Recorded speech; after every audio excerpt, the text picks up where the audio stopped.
اس کے آنسو تھمنے میں نہیں آ رہے تھے۔ اس نے آگے بڑھ کر نبیل کو ڈھیروں پیار دیا اور پھر چارپائی پر بیٹھ کر شہادت کی انگلی اور انگوٹھے سے چادر کے پلو سے آنسو پوچھنے لگی۔ اس کا سر جھکا ہوا تھا۔ وہ اٹھ کر کھانے کے لیے کچھ لانا چاہتی تھی مگر نبیل نے منع کر دیا۔ تھوڑی دیر باتیں ہوتی رہیں۔ نبیل سفر کا تھکا ہوا تھا۔ اس کی پھپھو نے تاڑ لیا۔ اس کا بستر لگا دیا گیا۔ وہ بستر پر لیٹ کر فوراً ہی سو گیا۔ سویرے اس کی آنکھ جلد ہی کھل گئی۔ گرر گرر کی مدھم آواز اس کے کانوں سے ٹکرا رہی تھی۔ اجنبی جگہ ہونے کی وجہ سے اس کا دم گھٹ رہا تھا۔ وہ لیٹا ہوا چھت پہ لگے پرانے بالوں کی طرف تکے جا رہا تھا۔ ایک دو جگہ چڑیوں نے گھونسلے بنا رکھے تھے۔ ایک گھونسلے سے چڑیا بڑے دھیمے اور پیارے انداز میں چہچہا رہی تھی۔ وہ اس کی آواز غور سے سننے لگا۔ چڑیاں چہچہاتی اور خاموش ہو جاتی، پھر تھوڑی دیر بعد اپنے ہونے کا احساس دلاتی۔ چہچہانے کے بعد کی خاموشی میں بھی ایک گونج تھی، ایک شور تھا۔ اسے لیٹے لیٹے مزہ آنے لگا۔ پھر وہ چڑیا پھر سے اڑ کر کمرے سے باہر نکل گئی۔ باہر اندھیرے میں روشنی کی ہلکی ہلکی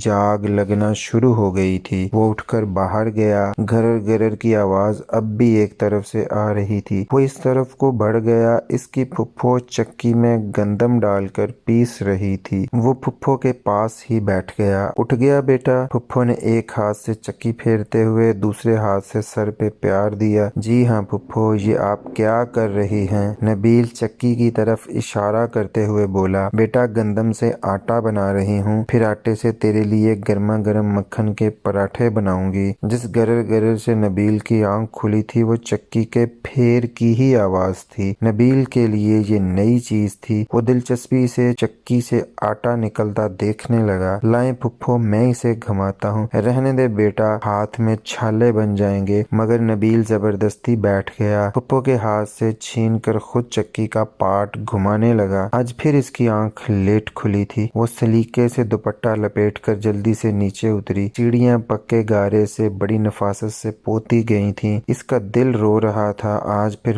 فجر کی نماز قضا ہو گئی تھی۔ اسے خود پر بھی غصہ آ رہا تھا، ماں پر بھی ناراضگی ہو رہی تھی۔ وہ دوڑتی ہوئی باورچی خانے کی طرف بڑھی جہاں ماں آٹا پیس رہی تھی۔ چکی کی گھرر گھرر باہر بھی سنائی دے رہی تھی۔ ماں دیکھ، آج پھر تم نے نہیں اٹھایا نا میری نماز۔ پھر اچانک اس کی نگاہ نبیل پر پڑی۔ ہائے میں مر گئی ماں! نبیل اکیلا بیٹھا چکی چلا رہا تھا۔ وہ بھی اسے دیکھ کے سٹپٹا گیا تھا۔ وہ دوسرے کمرے میں گئی ہیں گندم لینے، نبیل ہاتھ سے اشارہ کرتے ہوئے بولا۔ کھڑے کھڑے اس کا جسم ٹھنڈے پسینے میں ڈوب گیا۔ نہ وہ آگے بڑھ سکتی تھی نہ پیچھے ہٹ سکتی تھی۔ پاؤں جیسے کچی زمین نے جکڑ لیے تھے۔ اس کا سر جھک گیا تھا اور چہرہ حیا کی سرخی سے گلابی ہو رہا تھا۔ ماں آئی تو زمین نے پاؤں چھوڑ دیے۔ اٹھ گئی بیٹی، میں تو تجھے آوازیں دے دے کر ہلکان ہو جاتی ہوں، اٹھنے کا نام ہی نہیں لیتی۔ پہلے تو تیری نیند حسینہ تھی۔ وہ آگے سے کچھ نہ کہہ سکی۔ اس کا سر تھوڑا سا اور جھک گیا۔ بیٹی یہ دیکھ ہمارے گھر کون آیا ہے۔ یہ تیرے ماموں حسنے کا بڑا بیٹا نبیل ہے۔ وہ دیدے پھاڑے حیرت سے اسے تکنے لگی۔ جنت بی بی بیٹھ کر دودھ بلونے لگی۔ اس نے پروین سے کہا، بیٹی آٹا اکٹھا کر کے گوندھ لے۔ چل نبیل بیٹے، تو باہر نلکے سے منہ ہاتھ دھو آ۔ آٹا وہ روز گوندھتی تھی مگر آج پتہ نہیں کیوں اس کے ہاتھ نہیں چل رہے تھے۔ نظر بار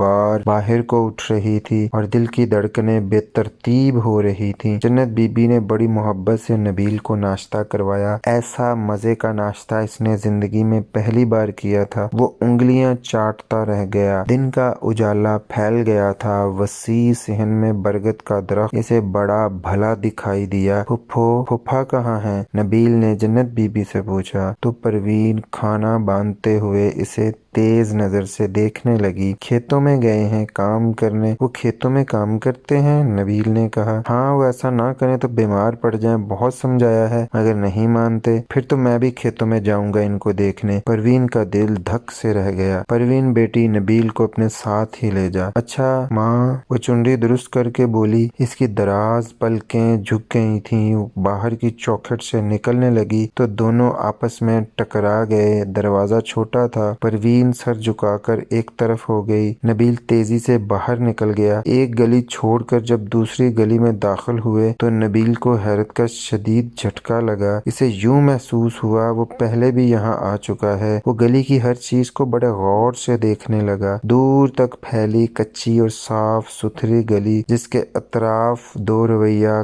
کچے اور صاف ستھرے مکان بہت خوبصورت نظر آتے تھے۔ جہاں کچے مکان ختم ہوئے تھے وہاں سے دونوں اطراف وسیع کھیت شروع ہو جاتے تھے۔ کچی دیواریں نیچی ہونے کی وجہ سے گھروں کے احاطے گلی سے نظر آتے تھے۔ تقریباً ہر گھر میں نیم، بقائن یا برگد کا درخت تھا۔ مکانوں سے ہرے لہلہاتے کھیت تا حد نگاہ پھیل گئے تھے۔ ایک طرف زمین فصل سے خالی پڑی تھی، وہاں نگاہ دور بہت دور ٹہلی کے درختوں پر جا کر ٹھہرتی تھی۔ دیکھنے سے یوں لگتا ٹہلی کے درختوں سے آگے زمین کا آخری کنارہ ہوگا۔ یہ سارے مناظر نبیل کی روح میں اتر گئے۔ اس کا دل خوشی سے جھوم اٹھا تھا۔ اسے یوں محسوس ہوا تھا جیسے وہ ہواؤں میں اڑنے لگا ہے، جیسے برسوں سے پنجرے میں قید پرندے کو کھلی فضاؤں کی آزادی مل گئی ہو۔ پروین بڑی سمٹ سمٹ کر چل رہی تھی۔ اس کی نگاہیں زمین پر گڑ کر رہ گئی تھیں۔ یہاں سے ڈیرا کتنی دور ہے پروین؟ نبیل نے پروین کو اس کے نام سے مخاطب کیا تو اس کی دھڑکنیں بے ترتیب ہونے لگیں۔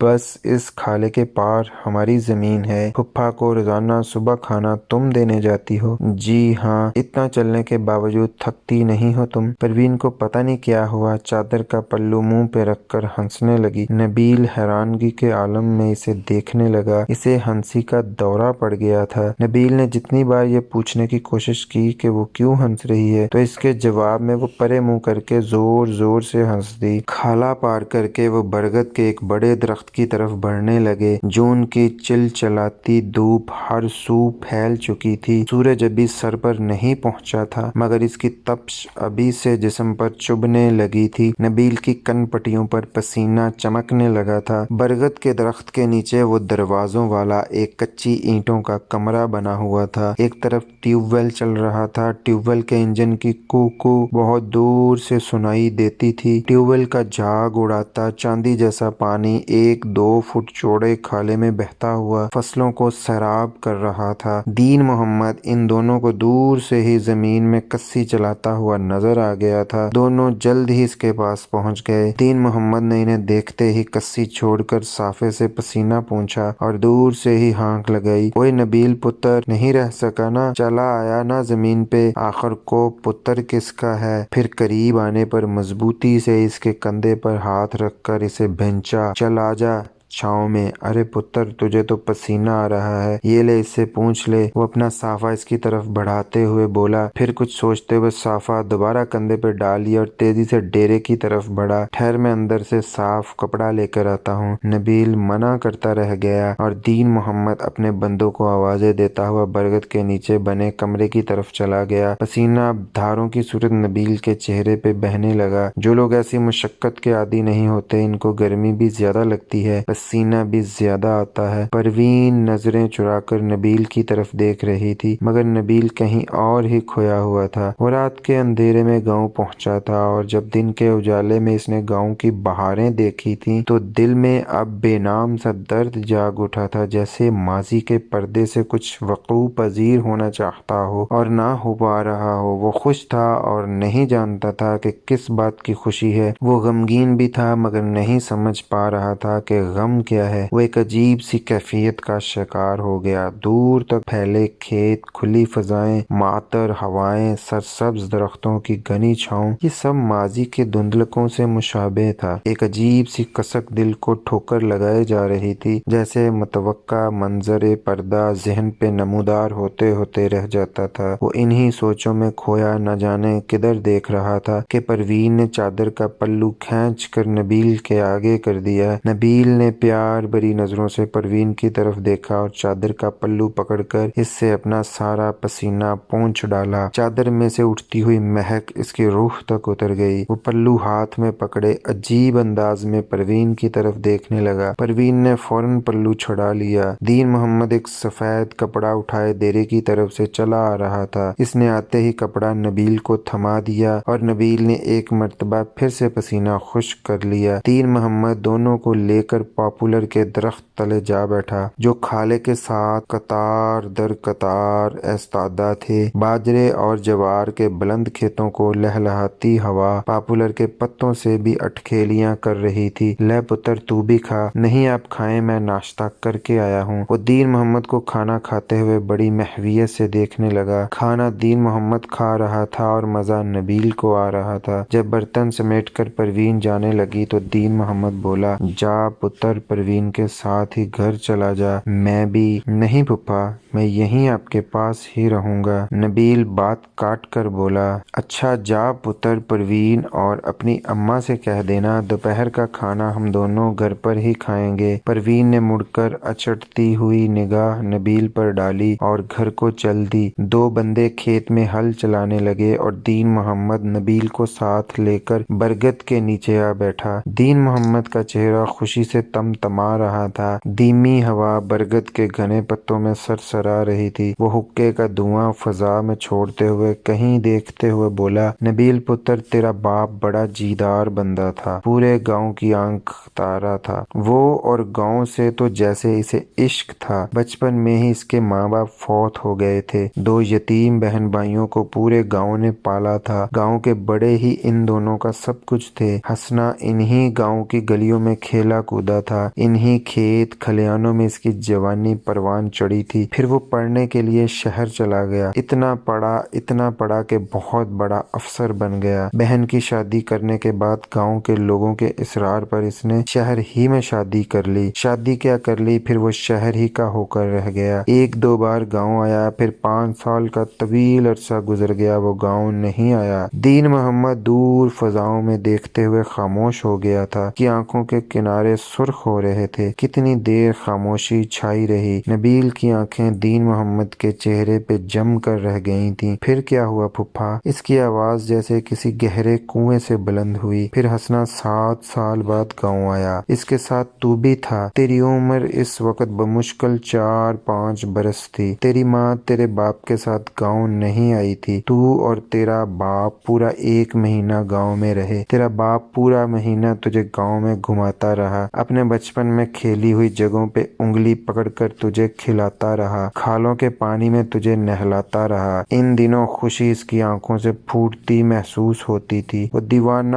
ہوا پھرتا تھا۔ 1 مہینہ گزارنے کے بعد وہ تجھے لے کے شہر چلا گیا۔ اس کے بعد اس کے خط تو آتے رہے مگر وہ خود کبھی نہیں آیا۔ اس کی بہن اس کا انتظار کر کر کے تھک گئی۔ گاؤں والوں کی نظر میں وہ ایک داستان بن گیا۔ آخر ایک دن اس کی موت کا خط انگلینڈ سے موصول ہوا جو اس کے کسی دوست نے لکھا تھا۔ دین محمد صافے سے آنسو پوچھنے لگا۔ نبیل بالکل ساکت بیٹھا تھا۔ ذہن میں بڑے تیز جھکڑ چل رہے تھے۔ یہ اس کے باپ کی زندگی کا وہ پہلو تھا جو اس کی نظروں سے نہیں گزرا تھا۔ اس کا تذکرہ کبھی کسی نے اس کے سامنے نہیں کیا تھا، یہاں تک کہ احسن نذیر نے بھی نہیں۔ بڑوں کے تذکرہ کرنے سے ہی بندہ اپنے بچپن کی یادوں کا نقشہ اپنے ذہن میں بنا پاتا ہے۔ نبیل کی ماں نے بچپن کی جتنی باتیں نبیل کو بتائی تھی ان میں کہیں گاؤں کا ذکر نہیں تھا۔ احسن نذیر کبھی اپنے گاؤں کی یادیں، باتیں بیوی بچوں کو سنانے کی جسارت نہیں کر سکا تھا۔ دین محمد بولا، ہنسنا ہر وقت تیری ضدیں پوری کرنے میں لگا رہتا تھا۔ میں جب اس سے کہتا تھا کہ بچے کی ہر بات نہیں ماننی چاہیے تو وہ ہنس دیتا تھا، آگے سے بولتا تھا، بھا جی میری جان اس کے اندر اٹکی ہوئی ہے، یہ ناراض ہو جائے تو میری جان نکل جاتی ہے۔ میں بچپن میں بہت ضد کرتا تھا۔ نبیل دور کسی سوچ میں ڈوبے ہوئے بولا، ہاں ہنسنے کے بے تحاشا پیار نے تجھے ضدی بنا دیا تھا۔ نبیل آنکھوں میں اترے شفاف پانی کو صاف کر کے مسکرانے لگا۔ ذہن کی تختی سے بڑا پیارا منظر ابھرنے لگا۔ دھندلے ماضی کی یادوں کا انجانا منظر اسے لطف دینے لگا۔ اس نے ایک لمبی سانس کھینچی جیسے کھلی فضا کی ساری پاکیزہ ہوا سینے میں بھر لینا چاہتا ہو۔ پھپھا یہ کون سی فصلیں لگی ہیں؟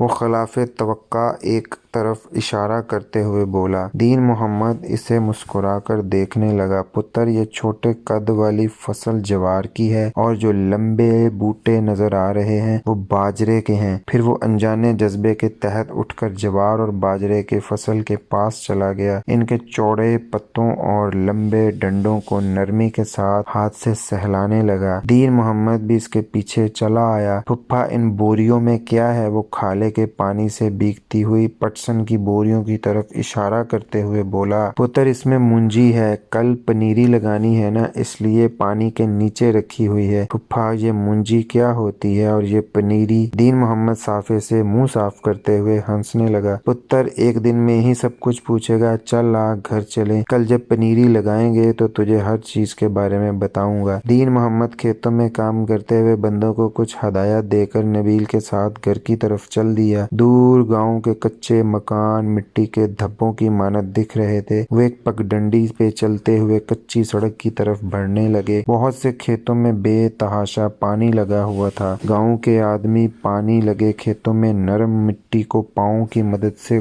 گو رہے تھے۔ وہ جدھر گزرتے کھیتوں میں کام کرتے آدمی ہاتھ اٹھا کر دین محمد کو سلام کرتے۔ دین محمد بھی بڑی محبت سے ان کے سلام کا جواب دیتا۔ اس کا دل مچل رہا تھا کہ سب لوگوں سے نبیل کا تعارف کروائے، مگر ابھی اسے گھر جانے کی جلدی تھی۔ اس نے طے کر لیا تھا کہ شام کو چاچا حیات کے ڈیرے پہ، جہاں سارے گاؤں کے بڑے جوان اور بچے اکٹھے ہوتے ہیں، نبیل کا سب سے تعارف کروائے گا۔ فجر کی قضا نماز تو اس نے پڑھ لی تھی، خدا کے آگے روئی دوئی بھی بہت تھی۔ آج کوئی کام خراب نہ ہو جائے، شاید اس کی دعا قبول ہو گئی تھی، اسی لیے کام خراب ہونے کی بجائے صحیح ہو رہے تھے۔ وہ صبح سے مشین کی طرح جتی ہوئی تھی۔ ایک کمرے کو خوب سجا سنوار دیا تھا، پورے صحن میں صفائی کر کے کوڑا کرکٹ اور سوکھے پتوں کو باہر پھینک دیا تھا۔ درخت کے نیچے کچی زمین پر جمی ہوئی بیٹھوں کو کھرپے سے کھرچ کر سارے صحن میں پانی کا چھڑکاؤ کر دیا۔ اتنے بڑے صحن کی صفائی اور پانی کا چھڑکاؤ معمولی کام نہیں تھا، اور ایک خوشبودار صابن کی ٹکیا اس نے لبے کی دکان سے منگوا کر ہینڈ پمپ کے پاس رکھ دی تھی۔ تولیہ درخت کے موٹے تنے کے پاس کھڑی چارپائی کے اوپر ٹانگ دیا تھا۔ ان سب کاموں سے فارغ ہو کر اس نے مرغیوں کے ڈربے سے 2 موٹی تازی مرغیاں نکال کر مولوی صاحب کے گھر کا رخ کیا۔ مولوی خیردین سفید ریش بزرگ آدمی تھے۔ پورے گاؤں میں جو عزت و توقیر انہیں حاصل تھی، گاؤں کے چودھریوں کو بھی نہ تھی۔ جب وہ مرغیاں ذبح کر رہے تھے، اس وقت پروین پرے ہو کر کھڑی ہو گئی تھی۔ پتہ نہیں کیوں وہ مرغی ذبح ہوتے ہوئے نہیں دیکھ سکتی تھی، حالانکہ اس کی کھال وہی اتارتی تھی، گوشت کے ٹکڑے بھی خود ہی کرتی تھی۔ بیٹی، نماز کی پابندی کر رہی ہو نا؟ میاں جی ذبح کی ہوئی مرغیاں اسے تھماتے ہوئے بولے۔ گاؤں کے سارے لوگ انہیں میاں جی کہہ کر پکارتے تھے۔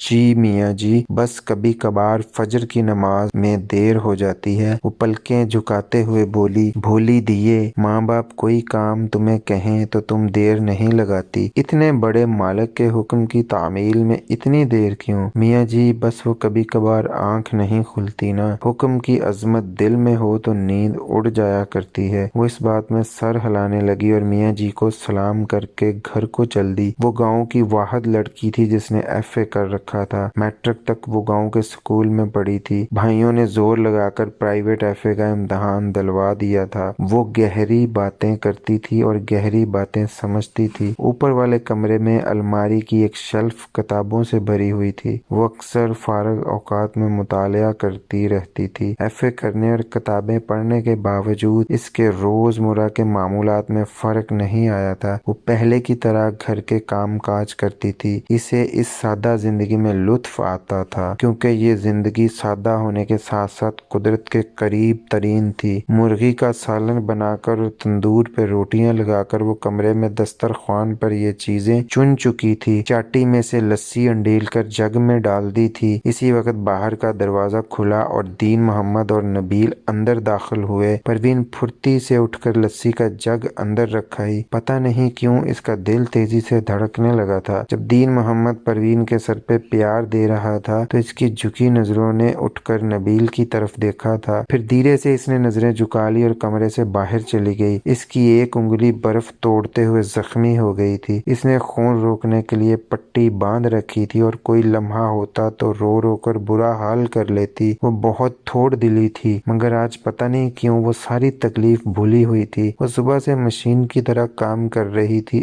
اب بھی وہ چاقو چوبند تھی۔ ہلکی گلابی چنری اس نے سختی سے چہرے کے گرد لپیٹ رکھی تھی۔ اس میں دمکتا ہوا کتابی چہرہ دیکھنے والے کو مبہوت کر دیتا تھا۔ دین محمد اور نبیل کھانا کھانے لگے۔ جنت بی بی بھی ان کے پاس آ بیٹھی۔ اس کی آنکھیں متورم ہو رہی تھیں۔ وہ بڑی شفقت سے کھانا کھاتے نبیل کی طرف دیکھنے لگی۔ اس کی نظریں بظاہر نبیل کے چہرے پر تھی، مگر وہ بہت دور دیکھ رہی تھی۔ حسنہ اس سے 3 سال چھوٹا تھا۔ وہ اسے گود میں کھلایا کرتی تھی، بھائی سے اس قدر پیار کرتی تھی کہ تیز ہوا بھی چلے تو اسے لے کر اسٹور میں چھپ جایا کرتی تھی۔ وہ دن رات اس سے کھیلتی تھی، اسے گود میں اٹھا کر بہت دور نکل جایا کرتی تھی۔ اس وقت وہ خود بھی بہت چھوٹی تھی۔ چنری چہرے کے گرد لپیٹ کر ایسے رکھتی جیسے بہت سمجھدار خاتون ہو۔ ایک دفعہ حسنے کا سر پھٹ گیا۔ وہ پاگلوں کی طرح ننگے پاؤں ابا کو بلانے کھیتوں کی طرف بھاگ گئی۔